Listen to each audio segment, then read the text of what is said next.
What's up, guys? If you're not subscribed, please subscribe. Also, please smash that like button on the video and enjoy the show.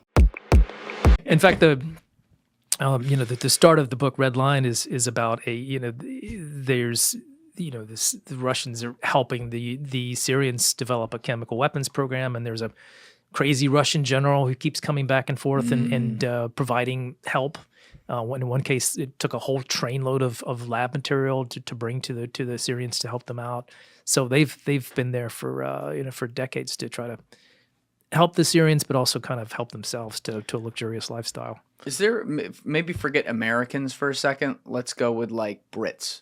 Is there a safe place, a safe whatever in any way for like a British person to be like, oh, I'm going to go visit Syria? Like, Can you do that right now?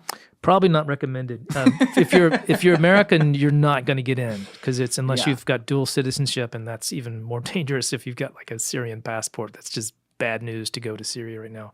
So I can't get into Syria proper. I can go across the border on the south or the north because it's a little bit fluid and there's refugee camps, things like that. Illegal immigrant. There you Legal go. immigrant, right? But you cannot. They won't give you a visa, and we've as journalists, we'll often try, but sometimes we'll have to get somebody with a Turkish passport or someone who seems like to be safe to get in. And it's a shame actually, because what's left of the country after this 13 years of fighting. Some beautiful places. Aleppo's one of the oldest cities in the world. It really got the crap kicked out of it during the Civil War, but there's still nice areas.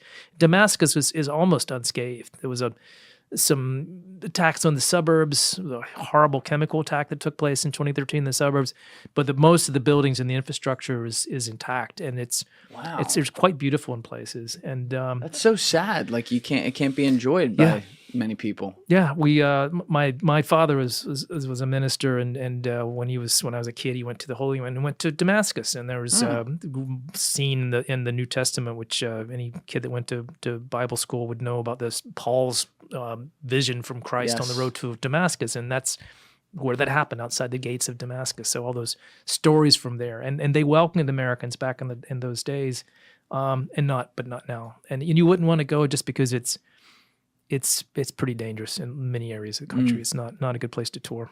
That's such a shame. Well, this is the book we've started to talk about. We're really going to dig into it now. It's called Red Line. I'm holding it up to the camera, but phenomenal book. I have read this one, and this came out, beginning of 2021? Yeah, something like that? The worst possible time to try to put out a nonfiction because like the book. January 6th stuff. Right after, it was February of 2021. So you could not map out like a worse time to come out with a book, because it was a pretty bad COVID wave that winter. January 6th had just happened, and trying to get like any show and any TV show to talk about Syria was just impossible. All right, well, we got one now, so we're doing it, and we are going to talk all about Yemen today. You are very familiar with all the history there, which a lot of people don't know about, and I'm very misinformed on probably. And then we're also going to talk about Iran, as I said. But this book coincides. It's called Red Line because of the line I'm sure you'll talk about with Obama and what he said here. And essentially, it covers the chemical sarin gas attacks that Assad allegedly did upon his own people, and the aftermath of the UN working with, I guess, various governments to try to clean this up. Yeah. So would you mind just starting from the beginning and explaining why those attacks happened, when they did, and also maybe we'll get into some of the people who try to say like, oh, this was the CIA that did that and stuff. I know there's cases that are made there, but you looked into that and that was not what you found in this book. Yeah. So, I mean, one way to start describing this is that most Americans aren't aware of the fact that we really dodged a bullet in Syria in 2013, which is because Syria had a weapon of mass destruction. It didn't have a nuclear weapon. It wanted to get one. But since it couldn't, it developed one of the most sophisticated and largest chemical weapons arsenals in the world. And it consisted mostly of nerve agents like sarin and VX, stuff that, just a couple of drops will kill you. And what is it? It shuts down your It shuts down your nervous system. So since your nerve system goes haywire, so your nerves can't communicate with each other. So your brain, your heart, everything shuts down, and it can be deaths in seconds in some cases. But it's a terrible way to die. It's fast, but it's also just excruciatingly painful. But that was Assad's big weapon, and he spent a lot of time putting it together. In the book, we talk about how he did it in the early days and who helped him. And there's this crazy American chemist who shows up in the middle of it, or American trained chemist who actually really likes America and becomes a spy for the CIA right in the middle of their chemical weapons program. But when civil war started in Syria, and when the regime has its back against the wall, when it looks like Syria may actually fall, Syria starts to look around for how to stop the rebels. Like 2011, 2012? 2011, 2012. Really, by late 2012 and 2013, they're deciding that we have to use everything we got, and that includes the chemical weapons we have. They made chemical weapons because they were going to use them against Israel, in theory. That war never happened, but instead they decided we'll just use it against their own people. What was their beef with Israel? So they've been in, 3 wars with Israel historically. Right. The big ones were 67 and 73, when, frankly, they got their butts kicked pretty badly. Right. And in each case, you get Russian, Israeli tanks coming across the border and killing Syrians. And so Syrians hate the Israelis, and it's complicated. There are all kinds of reasons why they do, but they really still remember those wars. And so there's a deep animosity that exists. And part of their the ability to feel secure about their border with Israel is that they knew that Israel knew that they have chemical weapons. So if there's some kind of exchange, now we got these sarin shells that we can lob into Tel Aviv or something like that. But civil war breaks out.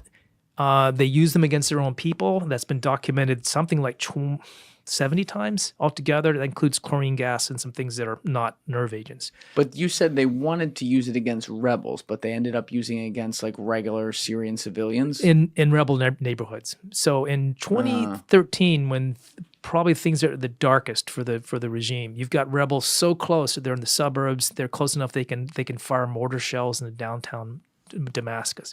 So that's pretty dire. So this operation gets started to try to clear out the rebel areas, including suburbs where just like apartment buildings and homes where ordinary people live, but these are rebel areas. And so part of their clearing campaign was to fire a bunch of sarin shells into neighborhoods, and particularly on one day in August of 2013. The thing is about sarin, it's heavier than air. It's a heavy gas. Please try again. And Syria doesn't like it. But the gas, because it's heavy, goes into underground areas, goes into basements, goes into bomb shelters, and that's where all these families were seeking shelter from the Syrian bombardment that had been going on for days. How does it die off? Like when we talk about nuclear bombs, for example, and the radiation blast, right? There's a certain number of miles, and as it gets farther and farther, it gets less and less. Yeah. You said like a couple drops of sarin can kill you. Like, Yeah. how does it stop? Like, it's gas. Doesn't it just spread? So it spreads for a while. It eventually degrades. And the interesting thing about some of these nerve agents is that water degrades them. And so they don't last very long in the environment. That's why the munitions are made to spray them, to disperse them as a fog, an aerosol. So if you get anywhere close to that, that's lethal. There's another variation called VX, which is kind of like sarin, but it's oily, and so it sticks around longer. And the Americans and the Russians back in the Cold War days developed VX so it would stick to surfaces like tanks or artillery. So even days later, if somebody touches it, they could get a fatal dose. And the Syrians were making that too. Scary how many things out there. Like, we're so delicate Yeah. in the world. Like, Yeah. it blows my mind that, this kind of stuff doesn't happen all the time because, half the places that have it are kind of wreaking havoc type countries too. Yeah. But the scary thing about that is it's harder to control an arsenal in a place like that. And that was part of the problem in the civil war in Syria. They had all these weapons and the country was falling apart. And the big, scary freak out moment for the Americans and the rest of the world was, what happens if the government loses control of all this sarin? And there's all these extremist groups in the country. They could just back up a truck That's right. and haul the stuff away to blow up something in Europe or take it to North America. That's the part that really spooked people the most. Where was their base for all this stuff? Like, where were they keeping it and how were they storing it? So, yeah, they were pretty good in their engineering. So they had a network of about 22 major facilities across the country. Some were like underground bunkers built into sides of mountains. So they were, pretty hardened against outside attack. Other places, it was like airport hangars where they just kept the bombs stacked up. but they had accumulated a lot of it in the liquid form in big tanks, with the idea that if you kind of mix two ingredients like peanut butter and jelly at the very last minute, and that turns it into sarin, said everything was ready to go except for the final mixing. And so a lot of the places where they stored things were just big vats of chemicals. Sometimes I've seen pictures of these and just row after row of huge, barrels of really, really nasty stuff that they were ready to use in a moment's notice. Can we pull that up, Alessi? Syrian barrels of sarin gas?